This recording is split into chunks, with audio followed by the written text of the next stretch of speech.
2024 campaign ramps up, so do concerns over political rhetoric, potentially leading to threats against candidates, lawmakers, and other public figures. Security experts warn violence is more likely when lawmakers are away from Washington, and that leaves an already stretched Capitol Hill police force struggling to keep up with any threat environment. National security correspondent Burke has our top story. Threats against lawmakers have surged 400% over the last 6 years, and Capitol Police maintain in order to fulfill their duty of keeping Congress safe, it's going to require an updated model of law enforcement. The old approach to member security has been replaced by the need to protect the member's environment, as well as the member's family, both in Washington, D.C.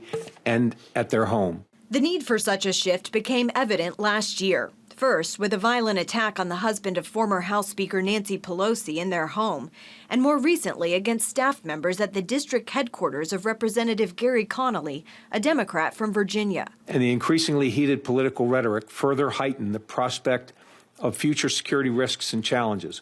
We must be adequately staffed to handle these events. We are not currently.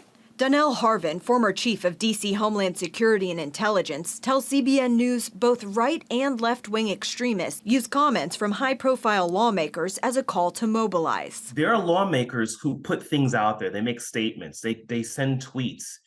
And to them, it may be benign, right? They may feel like they're appealing to their base or giving the people that vote for them or their constituents exactly what they want to hear from their perspective.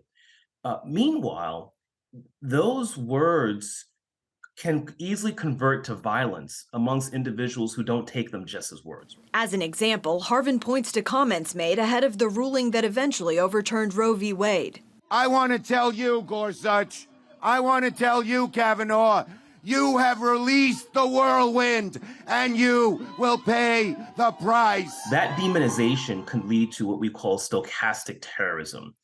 And that's when there is a specific threat of violence or actual violence against an individual because they've been demonized by a group or an individual that is prominent. Months later, authorities stopped an assassination attempt near the home of Justice Brett Kavanaugh. Harvin, like Capitol Police Chief Tom Manger, believes these violent threats will only increase now that the 2024 campaign is underway, and predicts the overall lack of trust in the federal government will only make things worse. I think that we're living in a time in which there is great degradation of public trust in public institutions. And so anything that the federal government would tell them to make them safer or protect them is going to be seen with skepticism. Chief Manger is asking Congress for a $106.3 million budget increase, something he says is necessary if his department is going to keep growing, transforming, and staying ahead of the threats.